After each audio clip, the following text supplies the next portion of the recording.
Pause for a moment and listen closely. What I'm about to tell you might sound absurd, but it's the absolute truth. Everything you've learned about success is wrong. It's not talent, nor hard work, nor a degree that changes someone's life. It's an idea. And this simple idea, when truly grasped, is what only 1% of people on Earth truly apply. These 1% control almost all the money in the world. Now tell me, what if everything you were taught about money was a lie? And what if you could change that in the coming months? You know, there's something most people never realize. An idea can change everything.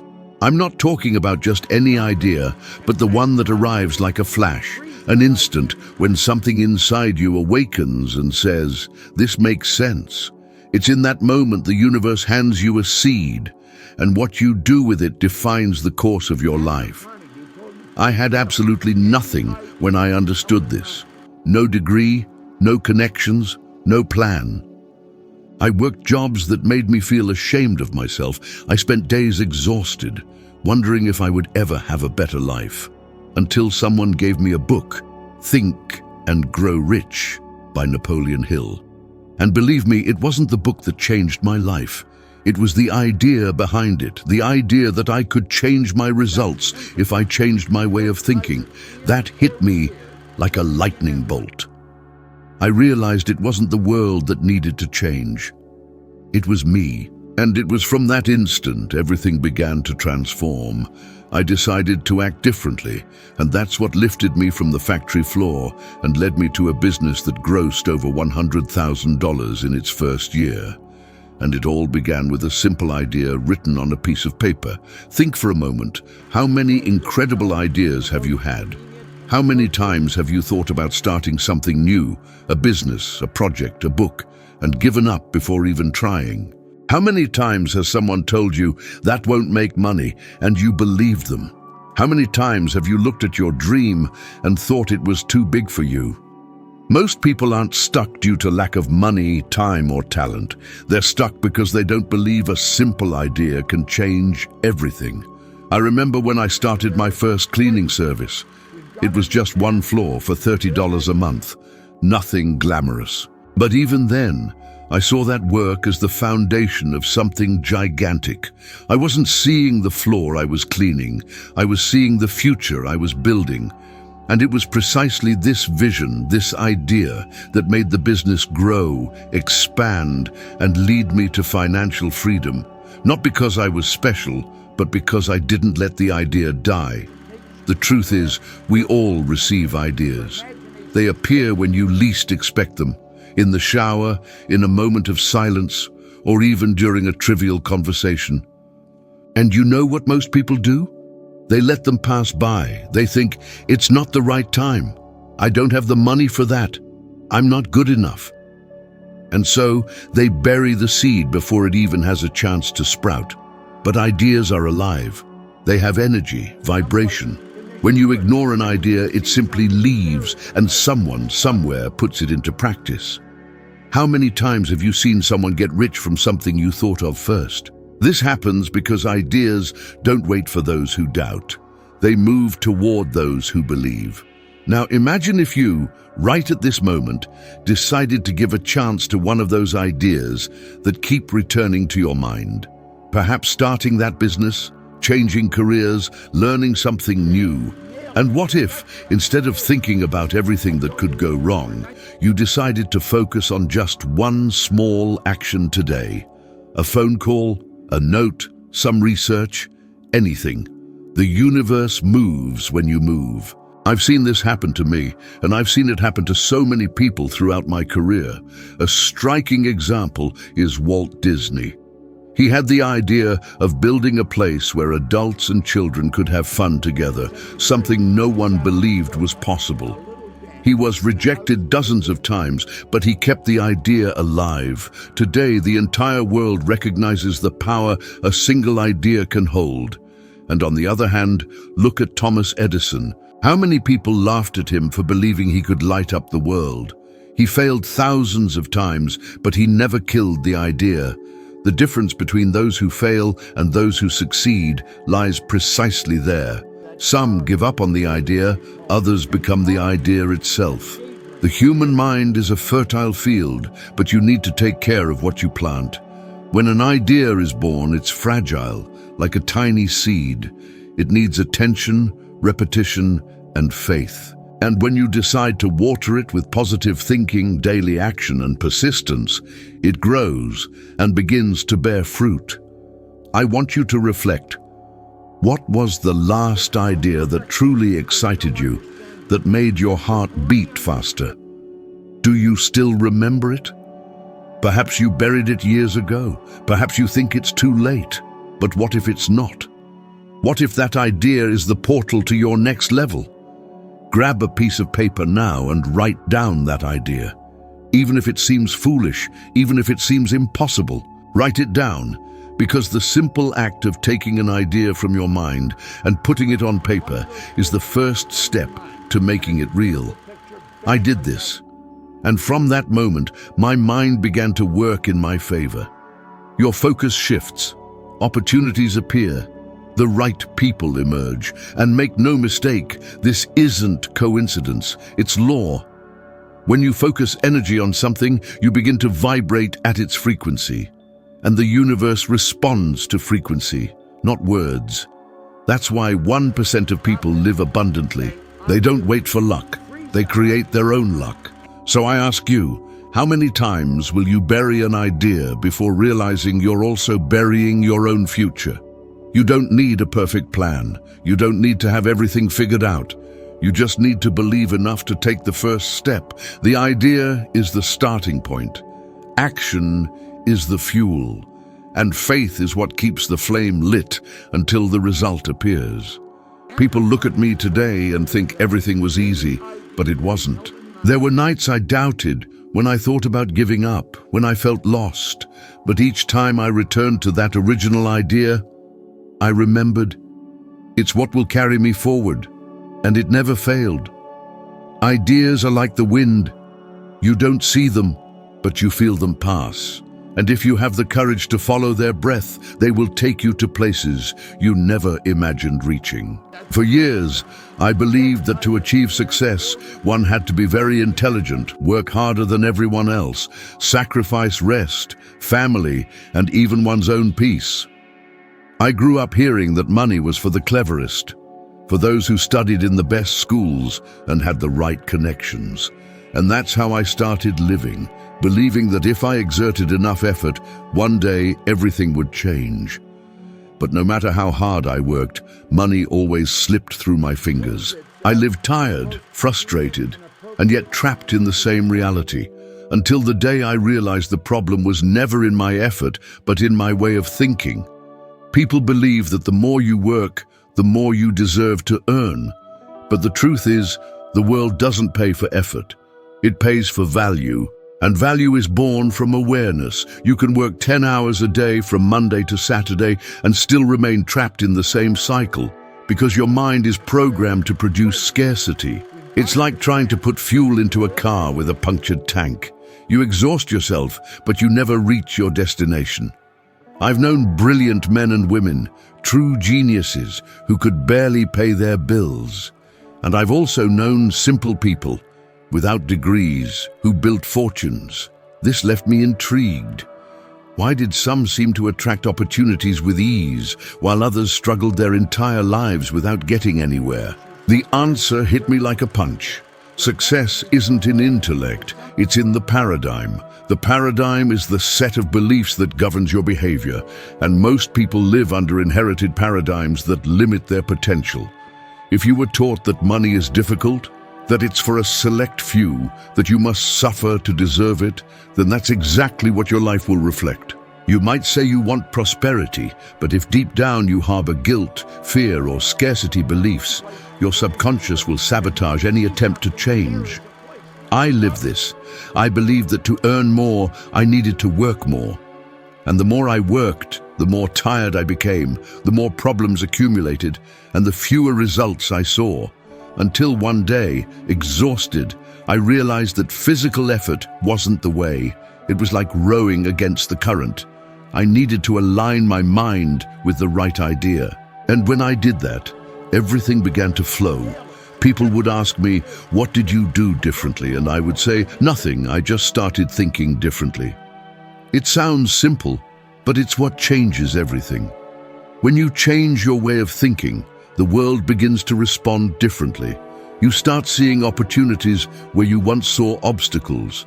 You attract people, ideas, and circumstances that vibrate at the same frequency as your new consciousness. There's an interesting fact from research on human behavior and money. Most people who win lottery prizes lose everything within a few years. And do you know why? Because the money changes, but the paradigm doesn't. The subconscious is still programmed for scarcity, so it does everything to return to the state it considers normal. The opposite is also true. There are people who lost everything and rebuilt their fortunes because within them, the paradigm was one of abundance. That's why true success never comes from outside. It begins in the mind. I remember the moment I realized I was stuck with ideas that weren't even my own, beliefs that came from my parents, from school, from society. Money doesn't grow on trees. If it were easy, everyone would be rich. You have to toil to deserve it. All these phrases seemed like absolute truths, but they were just mental programs that kept me limited. The day I decided to question that was the day my life began to change. I started observing successful people. They weren't smarter than me, nor did they work harder. They simply thought differently. While most said, "I can't," they said, "How can I?" While many complained about what they didn't have, they focused on creating what they desired. And this shift in focus changes everything because energy flows where attention goes. Think about it. Your financial outcome today is an exact reflection of what you believe about money. If you think it's scarce, you will live proving that. If you believe it's abundant, you will begin to see it appear in places you never even imagined before. This isn't magic, it's perception. When you change your mental frequency, your brain starts to see opportunities that were previously invisible. It's science, not coincidence. There's fascinating research from Stanford University showing that people with a growth mindset, those who believe they can learn and improve, tend to succeed in various areas of life. The mind shapes reality. The same happens with wealth. It's not a matter of luck, but of perception and mental programming.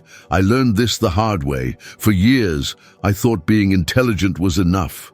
But intelligence without awareness is like a map without direction. You can know everything, but if your paradigm says, "I don't deserve it," nothing will flourish. I needed to accept that success was an internal state before it was an external outcome. So I ask you, what do you truly believe about money? That it's difficult, that it corrupts, that it's for a select few? If these beliefs are inside you, they are dictating the limits of your financial life. The first step to freedom is to question everything you have learned. The human mind is like a thermostat. No matter how much money you make, it always tries to bring you back to the point it considers comfortable. If you want to raise your life standard, you need to adjust your mental thermostat. You need to elevate the temperature of your belief, your self-image, your vibration, because money is merely a reflection of your internal state. And that is why 1% of people control almost all the world's wealth. It's not luck, it's not chance, it's consciousness. They understood that the external world is just a mirror of the internal world. While 99% react to what they see, the 1% create what they wish to see. You can change your story. It doesn't matter your age, your background, or what happened in the past. None of that defines your future. What defines it is what you believe is possible now. Because from this moment on, your paradigm can begin to be reprogrammed, and when that happens, the whole world changes color. Everything starts to flow, and you finally understand that wealth was never outside. It was always inside you, waiting to be awakened. For a good part of my life, I lived trying to please everyone. I worked hard, did what others expected of me, and still, when I laid my head on the pillow at night, I felt an emptiness I couldn't explain. I wasn't living, I merely existed within the expectations of others.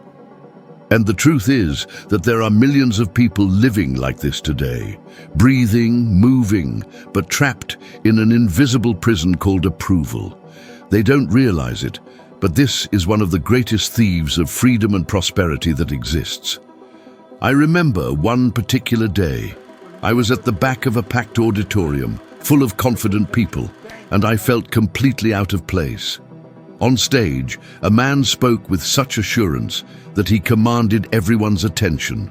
I watched him and thought, if I could speak like him, if I had that courage, everything would change for me. But what I felt deep inside was fear. Fear of looking ridiculous, fear of being judged, fear of showing who I really was. And then he said something that pierced my heart like lightning. If you want to be free, you must be yourself. That phrase echoed in my mind for days. It was as if someone had lit a light in a dark room. I realized at that moment that my life until then had been a constant attempt to fit into molds created by other people. Molds that had nothing to do with me.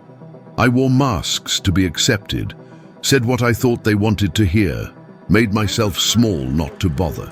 And in the process of trying to be what others wanted, I had forgotten who I truly was. It's a pattern that starts early. As children, we are taught to seek approval. We do what our parents want, what teachers demand, what society applauds, and without realizing it, we grow up afraid of displeasing. This fear accompanies us into adulthood, in relationships, at work, in decisions. Most people don't choose what they want, they choose what is safe, what is acceptable. And this safety is the same thing as a gilded cage. But do you know the price of that? Mediocrity. When you live trying to please others, you never discover what truly moves you. You never find your purpose. You might even achieve what they call success, but something will always be missing because it's not your success. It's the success others expected of you. I lived like that for years. I was afraid to expose myself, afraid of being criticized, afraid of failing, and because of that, I remained small. I thought I was being humble, when in reality I was hiding. Humility isn't about diminishing yourself. It's about recognizing your power without needing to prove anything to anyone. The day I decided to stop trying to please the world was the day I began to live.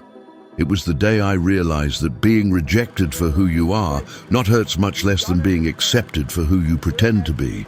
And that's when money, opportunities, and freedom began to appear. Because abundance doesn't flow to those who live in fear. It flows to those who have the courage to be authentic. The great truth is that the fear of rejection paralyzes more people than any lack of money. How many ideas die every day because someone is afraid of what others will think? How many careers are abandoned because someone said, "That's crazy"? How many relationships are maintained out of fear of being alone? The world is full of people who gave up on their own dreams just to maintain the approval of those who don't even remember them anymore. I recall when I decided to speak publicly for the first time. I was terrified.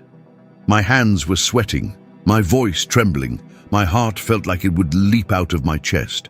I looked at myself in the mirror and almost laughed nervously.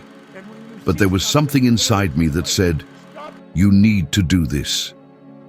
So I went. It was awful at first. I stumbled over my words, felt like I would faint, but I kept going. And do you know what happened? No one laughed. No one judged me. On the contrary, I saw people connecting with what I was saying. And in that instant, I realized that my voice had value, not because it was perfect, but because it was true. Freedom begins when you understand that you owe nothing to anyone but your own truth. People will judge anyway. If you're bold, they'll call you arrogant. If you're reserved, they'll call you weak. So why waste energy trying to please those who will never understand your journey? It's impossible to be free and depend on others' approval at the same time. And here's a thought that can change your perspective. The fear of being judged is an illusion. People are so concerned with their own fears that they rarely pay attention to yours. They see what you project, and if you project confidence, even while feeling fear, the world will perceive you as strong. Authenticity has a magnetic power. It attracts opportunities, people, and situations that vibrate at the same frequency. Today, when I look back, I realize that the biggest change in my life began when I stopped trying to seem something and decided to be something, to be who I am, without masks, without excuses, without fear. This didn't make me lose people. It just distanced those who weren't aligned with my essence, and in their place came people, ideas, and opportunities that took me to another level. Life is too short to be lived in the silence of timidity and the burden of approval. When you choose to be authentic, you might bother some, but you inspire many others. Because courage is contagious. When you live your truth, you give permission for others to do the same. So if there's an area of your life where you feel stuck, perhaps in your job, a relationship, or even within your own mind, look with sincerity and ask yourself, what would I do if I weren't afraid of anyone's judgment? That answer is the map to your freedom. And when you take the first step in that direction, you will feel something extraordinary, the relief of finally being who you were born to be. The truth is that rejection hurts for a while, but self-annihilation destroys forever. And as long as you keep living to fit into someone else's world, you will remain too small to fit into your own. The only way to be free is to allow yourself to live with integrity, to be consistent between what you think, feel, and do. When these three parts align, life's energy begins to flow without resistance, and that's when the magic happens. Because abundance, joy, love, and money only appear when you are vibrating at the frequency of truth. Everything false repels. Everything authentic attracts. So the question is no longer, who do you need to please, but rather, who do you need to stop pleasing to be free? When the answer comes, follow it without looking back. The life you truly desire only begins when you finally stop seeking permission to live it. Doubt is the silent thief that destroys more dreams than any crisis, any obstacle, or any lack of opportunity. It doesn't arrive suddenly. It slowly infiltrates, like a soft voice whispering in your ear. What if it doesn't work out? What if you fail? What if they laugh at you? And when you listen to that voice for too long, you start to believe it's yours. But it isn't. That voice is the echo of your past experiences, of others' opinions, and of the times you tried and didn't succeed. Doubt is a reflection of your memory, not your potential. For many years, I lived a prisoner to that voice. In meetings, I'd remain silent despite having good ideas, convinced I might be judged. I avoided opportunities because I believed I wasn't ready yet. I was afraid to put myself out there, to make mistakes, to be seen. And the saddest part is that deep down, I knew I had so much more to offer, but doubt kept me small. It was as if I had the handbrake on in life. I remember a time when I attended lectures by a man I deeply admire, Earl Nightingale. He used to say something that completely changed how I saw the world. Most people underestimate what they are capable of doing, and for some strange reason, believe others can do what they themselves cannot. The first time I heard that phrase, I thought, yes, that's true, but not for me. I believed he was talking about other people, better, more prepared people. Until one day I realized it was precisely about me. I was the living example of someone who underestimated their own power and overestimated others. And that realization hit me like a shockwave. Doubt creates a prison without bars. You convince yourself you're free, but every time you try to go further, it pulls you back. How many times have you wanted to start something and given up before even trying? How many times has a brilliant idea visited you, only for you to bury it with thoughts like, I'm not good enough, it's not the right time yet, who am I to do this? This is how doubt operates. It convinces you it's prudence, when in reality, it's fear in disguise. When I decided to open my first business, I knew nothing about it. No experience, no technical knowledge, just the desire. And of course, doubt came on with full force. I remember my mind telling me, "You don't understand anything about this. You're going to fail." And you know what I did? I said yes anyway.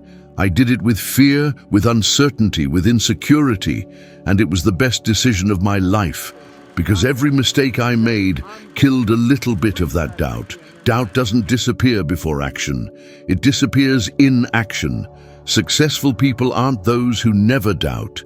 They are those who act despite doubting. This is the difference between those who create and those who wait. Because waiting is comfortable, but acting is liberating. Every step you take towards your goal is a message to the universe saying, "I believe." And the universe responds to that relentlessly, always. There's a mental trap that destroys more plans than failure itself. Perfectionism. You tell yourself you're not ready yet, that you need more knowledge, more time, more courage. But that yet never arrives. Doubt will always find a reason to keep you exactly where you are. The human mind is an expert at creating excuses to avoid discomfort. Yet, discomfort is the cradle of transformation. No growth happens on the ground of certainty. I remember a lecture where, for the first time, I decided to speak to a large audience. The fear was paralyzing. My hands were sweating, my heart was pounding. I thought about giving up many times, but something inside me said, "If you don't do this today, you'll keep running away for the rest of your life." So I walked onto the stage, and when I opened my mouth, something shifted. The words came out, perhaps shaky at first, but each sentence I uttered freed me more. In the end, people applauded, some cried, and I realized that the fear holding me back wasn't real. It only seemed real as long as I believed in it. This is what doubt does. It creates monsters in your mind and makes you fight against enemies that don't exist. And while you battle these phantoms, life passes by, opportunities pass by, time passes by. And one day, you realize that the greatest cost of doubt isn't what it prevents you from doing, but what it makes you fail to become. Studies show that 85% of people's worries never materialize. This means that most of the fears that paralyze you are pure illusion, and yet you allow them to determine your destiny. Doubt is a choice, an unconscious one, but a choice nonetheless, and its antidote is action. Therefore, I want to propose something practical, something simple yet powerful. For the next 7 days, choose one thing you've been putting off due to fear. It could be talking to someone, asking for a chance, starting a project, posting something on social media, taking a step that scares you. Do it, even if you're trembling. The first day will be the most difficult. On the second, you'll hesitate, but you'll feel less fear. On the third, you'll notice something is changing. By the fourth, your mind will start to quiet down. And on the seventh, you'll look back and realize that doubt has lost its power. Because fear doesn't disappear when you avoid it. It disappears when you face it. I learned, after a long time, that doubt is the price of expansion. Every time you grow, it appears to test if you truly believe what you say. But once you pass the test, the universe rewards you with clarity, confidence, and new paths. Doubt isn't an enemy. It's an indicator that you are about to overcome an internal limit. Today, when something scares me, I already know. It's a sign I'm on the right path. Fear is the last guardian before freedom. And when you cross that gate, you discover that the life you've always desired was right there, on the other side of doubt. So, think now. What have you failed to do in the past few months due to uncertainty? How many doors did you not open for fear of what might happen? And more importantly, what have you lost because of it? Write this down, look doubt in the eye, and decide that this time it will be different. You can continue to feed the fear, or you can start to kill it, one act of courage at a time. Because the truth is simple: doubt only has power over those who stand still. And the moment you decide to act, even with fear, is the moment the universe finally understands that you are ready. And when you are ready, everything starts to happen. Remember, everything begins and ends in your mind. The idea you choose to believe and repeat daily is what will determine whether you will be among the 99% who react or among the 1% who create. This is the most important point of this video. You become what you repeat, think, and believe. And if you want to climb one more step in your evolution of wisdom, the next video appearing on your screen will show you exactly how to become 1% better than you are now. Thank you for investing your time in your own transformation. I'll see you in the next video.